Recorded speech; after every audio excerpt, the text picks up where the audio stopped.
आज हम एक ऐसी कहानी की गहराई में उतरेंगे जो शायद हमारी पूरी हकीकत की समझ को ही बदल कर रख देगी। जरा एक पल के लिए सोचिए, ये जो दुनिया है, ये आसमान, ये जिंदगी, क्या हो अगर ये सब सच हो ही ना। अगर ये सब बस किसी का एक सपना हो। तो हजारों साल पहले एक ऋषि थे जो ब्रह्मांड के अंत से भी बच निकले और उन्हें इस भयानक सवाल का जवाब मिला।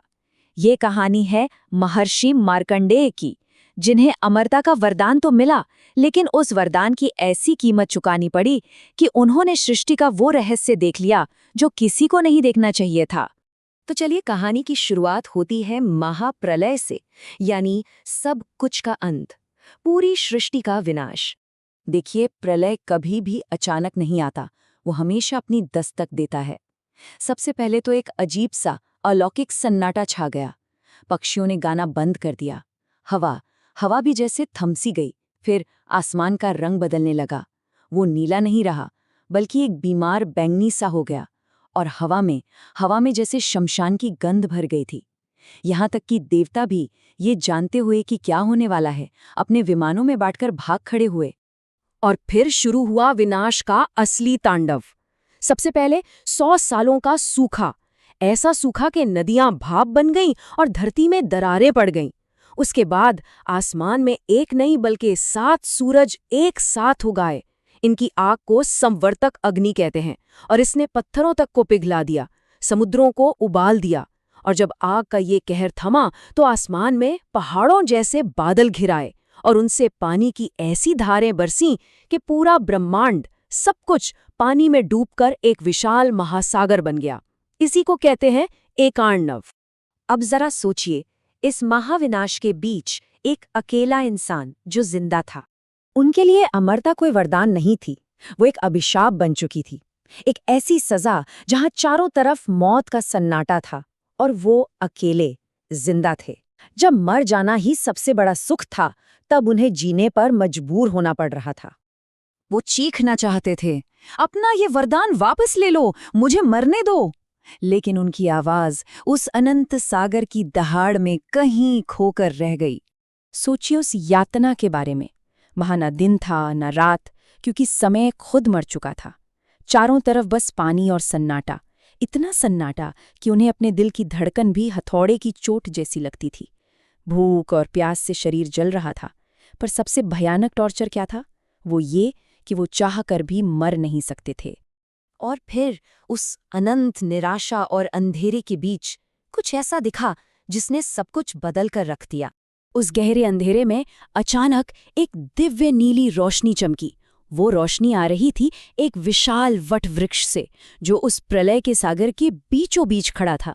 और सबसे अजीब बात ये थी कि विनाश की वो लहरें उस पेड़ के पास आते ही शांत हो जाती थीं। और उसी पेड़ के एक पत्ते पर एक छोटा सा नवजात बच्चा लेटा हुआ था। वो बच्चा अरबों सूर्यों की तरह चमक रहा था और बड़े आराम से अपने ही पैर का अंगूठा चूस रहा था। सोचिए जरा, एक तरफ पूरी कायनात का विनाश और दूसरी तरफ ये मासूमियत। और अब कहानी उस मोड़ पर पहुंचती है जहां असलियत, हकीकत, सब कुछ धुंधलाने वाला था। ऋषि उस बच्चे के पास गए और पूछना चाहा कि वो कौन है, पर जवाब में उस बच्चे ने बस एक सांस अंदर ली।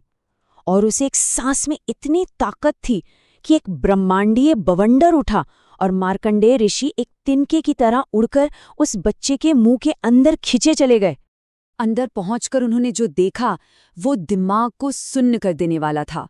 एक बड़ा विरोधाभास। बाहर क्या था? एक मृत ब्रह्मांड, एक अंधेरा अंतहीन महासागर, सब कुछ खत्म। और बच्चे के अंदर एक जीती जागती दुनिया थी। पृथ्वी, आकाश, देवता, सब कुछ वैसा का वैसा ही, यहाँ तक कि खुद मार्कंडे का एक और रूप भी वहां मौजूद था। असल में पूरा का पूरा ब्रह्मांड उस बच्चे के शरीर के अंदर मौजूद था। स्वर्ग, पृथ्वी, पाताल लोक, सब कुछ। उन्होंने अपना आश्रम देखा, जहां उनका ही एक दूसरा रूप शिष्यों को पढ़ा रहा था। और ये तो कुछ भी नहीं था। उस बच्चे की त्वचा के हर रोम में, हर एक पोर में एक अलग ब्रह्मांड समाया हुआ था। ये मल्टीवर्स का साक्षात दर्शन था। ये सब देखने के बाद ऋषि को उस परम सत्य का एहसास हुआ जो हमारी कल्पना से भी परे है। फिर उस बच्चे ने सांस छोड़ी और मार्कंडेय वापस उसी प्रलय के सागर में आ गिरे। वो समझ गए थे कि ये कोई साधारण बालक नहीं है। उन्होंने हाथ जोड़कर पूछा, आप कौन हैं? तब उस बच्चे के मुख से जो आवाज आई वो भगवान विष्णु की थी। उन्होंने कहा, हे ऋषि, तुमने जो भीतर देखा वो सत्य था, जो तुम बाहर देख रहे हो वो भी सत्य है, और दोनों ही असत्य भी हैं। ये सब मेरी माया है। और यही है माया का असली मतलब। माया यानी वो ब्रह्मांडीय भ्रम। ये एक ऐसा सिद्धांत है जो कहता है कि ये दुनिया जिसे हम ठोस हकीकत समझकर जीते हैं वो असल में एक ही दिव्य चेतना का मतलब ईश्वर का एक सपना है, बस एक प्रोजेक्शन। असल में ये पूरा ब्रह्मांड भगवान के मन में चल रही एक कहानी जैसा है। जब वो जागते हैं तो कहानी चलती है, यानी सृष्टि होती है, और जब वो योग निद्रा में जाते हैं तो कहानी रुक जाती है, जिसे हम प्रलय कहते हैं। पर कहानी खत्म नहीं होती। सृष्टि का बीज हमेशा उनके अंदर सुरक्षित रहता है। और जैसे ही भगवान ने ये कहा, मार्कंडेय की आंखें खुलीं तो वो अपने आश्रम में थे। सब कुछ पहले जैसा था, बिल्कुल सामान्य। एक पल को तो उन्हें लगा कि शायद ये सब एक बहुत लंबा सपना था, लेकिन फिर उनकी नज़र अपने कपड़ों पर पड़ी। वो उस ब्रह्मांडीय महासागर के पानी से अभी भी भीगे हुए थे।